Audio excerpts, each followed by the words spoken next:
Greetings. Friends, the history of humanity as we know it is written by the victors. It is the story of empires, conquests, technological revolutions. It moves in a straight line, from simple to complex, from hunting to agriculture, from villages to megacities. But what if this line was not the only one? What if, in the shadow of great civilizations, there was another path, another possibility for development that was lost to time? Today, we will travel to the Japanese archipelago. We will go back in time, much further than the era of samurais and emperors.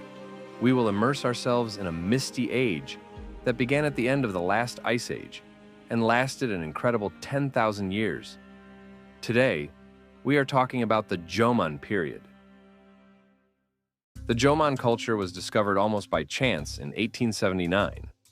American zoologist and Orientalist Edward Sylvester Morse, intrigued by huge shell mounds near Tokyo, conducts Japan's first scientific archaeological excavations. Among thousands of shells, he finds strange clay shards covered with patterns. He notices that the ornament resembles rope impressions, so he gives them the simple descriptive name cord-marked, which in Japanese sounds like Jomon. Of course, this name does not convey the full significance of the find, because when these shards reached laboratories for radiocarbon dating, the results shocked the scientific world.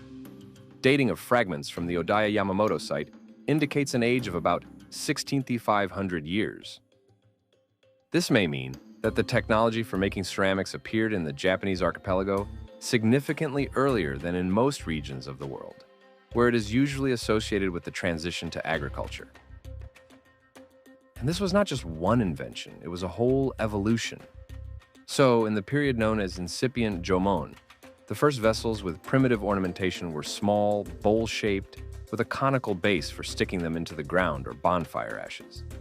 During the initial Jomon, vessels become larger, which perhaps indicates a transition to a more settled way of life. But during the early Jomon, a true revolution occurs. The flat base appears. This means that representatives of this culture were no longer just sticking pots into the ground, but had flat surfaces in their dwellings.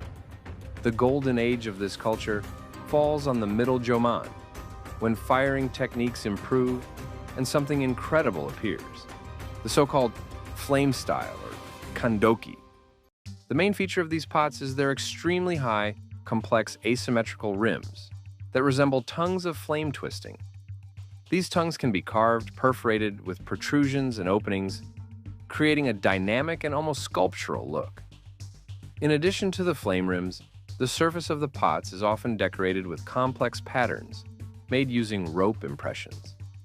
Dynamic, asymmetrical, flame-like shapes. This is no longer just cookingware. It is a work of art. It is a ritual object. Some researchers suggest that the complex decoration might have carried symbolic meaning, possibly depicting scenes from burial rites. So, we have a hunter-gatherer culture that not only invented ceramics as one of the first in the world, but also developed this art for 10,000 years. This makes Jomon a unique phenomenon not only for Japan, but also for global ancient history, as it proves their technological skill and sedentariness, despite the fact that representatives of this culture still remained hunter-gatherers. But how is this possible? After all, even today, a settled way of life is associated primarily with agriculture. To provide an answer to this question, we must explore their world, a world so rich that it allowed them to create something that can be called a civilization without agriculture. And this leads us to the next big question. Were they just lucky people living in paradise? Or did they create this paradise themselves? After the end of the Ice Age, about 12,000 years BCE, the melting of glaciers raised the level of the world's ocean. The Japanese archipelago, which previously had land connections with Asia, finally turned into islands. The climate became warmer.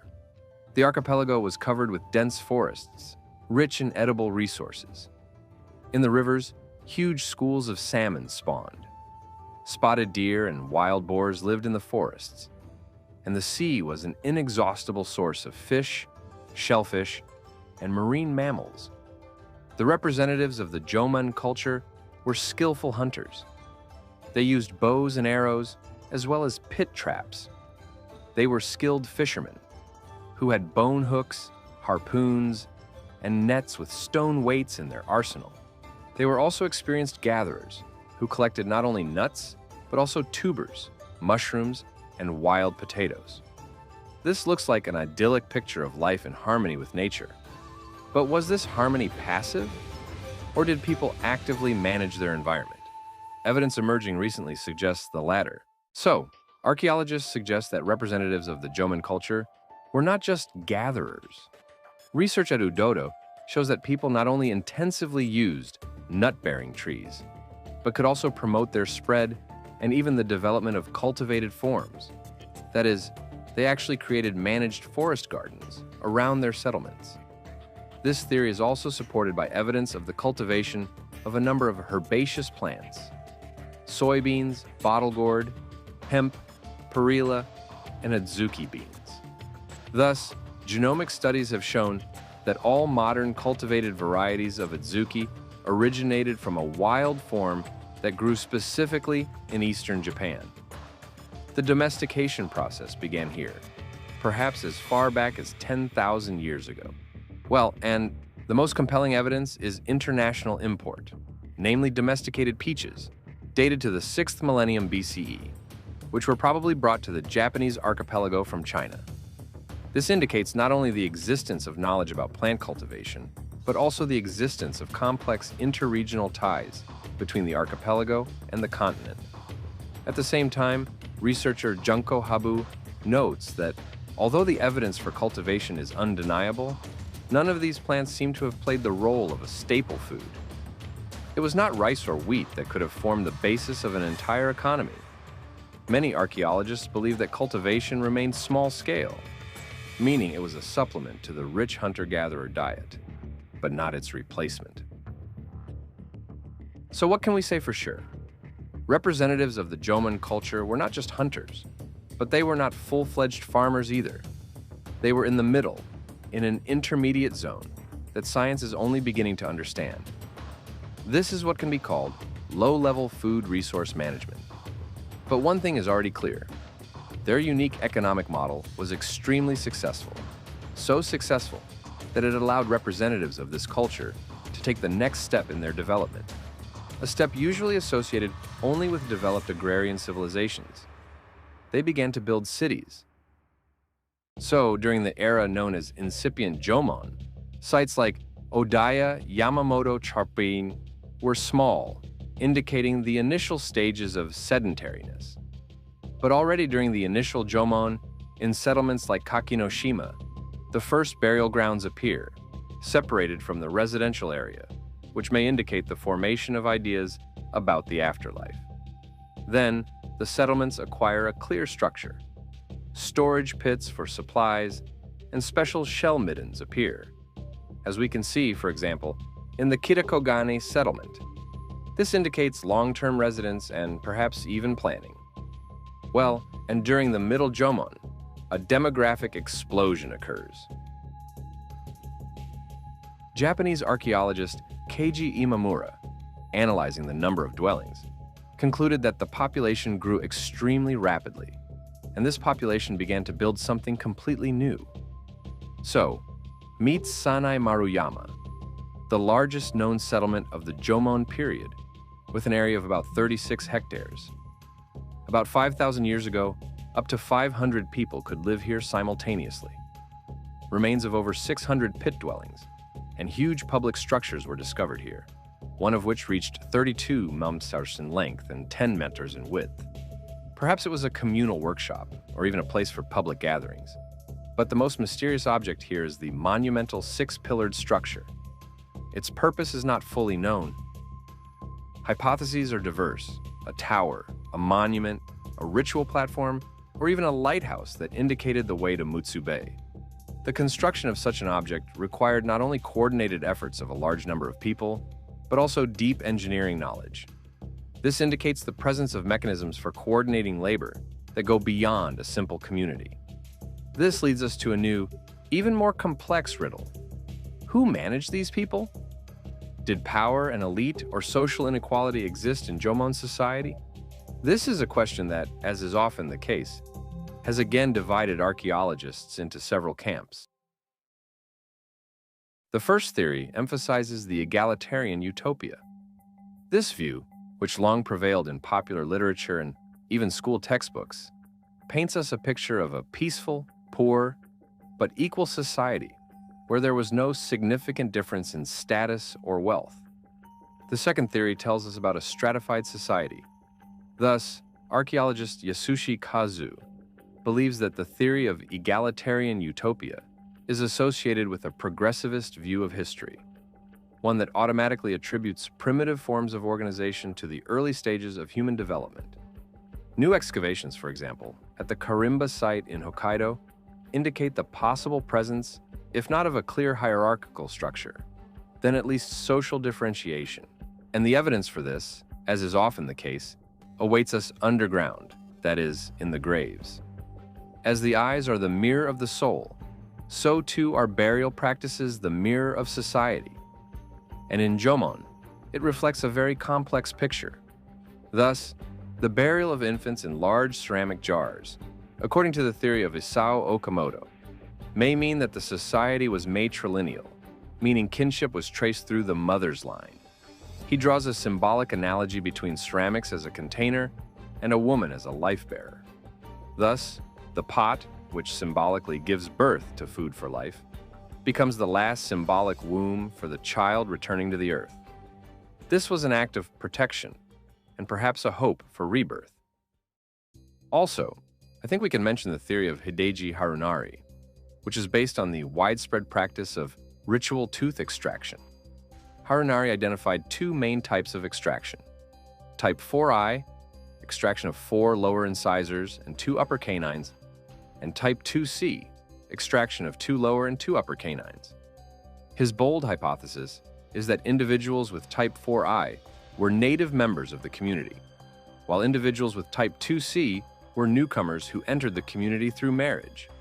By analyzing whether the guest type was found more often in men or women, he tried to reconstruct marriage traditions, suggesting an evolution from a matrilineal to a patrilineal society, which may have occurred during the late Jomon period.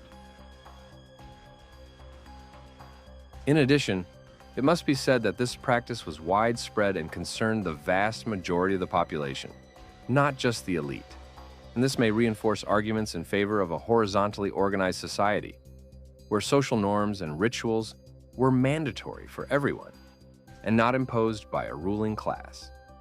That is, it can be assumed that representatives of the Jomon culture were a matrilineal society without a clear hierarchy, but with an important role for women as preservers, which may also be indicated by the mysterious dog figurines found throughout Japan. These clay figurines were created over a long period of time, but their peak occurred during the middle and final Jomon periods.